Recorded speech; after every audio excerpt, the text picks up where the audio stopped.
Release former Indian Navy officers detained in Qatar. What is this that India is demanding from Qatar? Who are these Indian Navy officers who are stuck in another country and have been given the death sentence? What is their offense?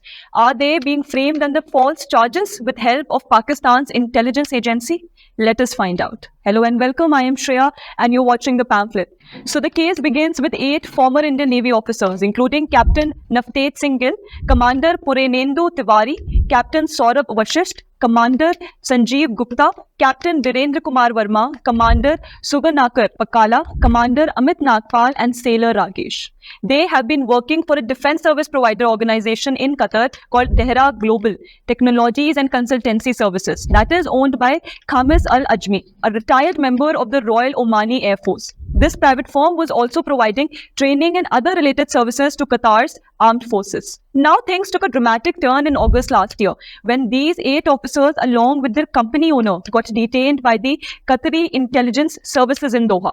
The charges and the reason for their arrest has nowhere been made public by the Qatari government, although there have been certain speculations that these men were charged with spying for Israel on Qatar's advanced submarines, which have stealth capabilities that make them harder to detect.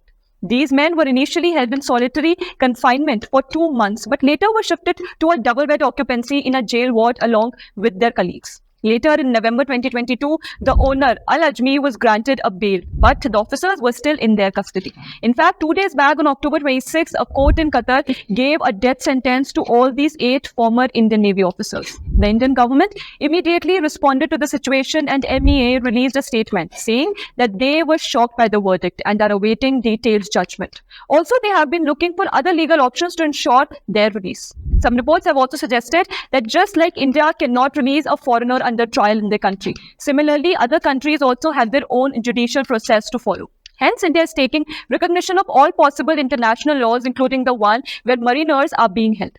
Some also state that India is following the rules that were considered during the Enrica Lexi Italian marine case, where some Indian fishermen were allegedly killed off the coast of Kerala by 2 Italian mariners. The Indian government then maintained its stance as per international laws. Maritime Zones Act 1976, the Indian Penal Code, and the Code of Criminal Procedure and provisions of UN Clause 1982.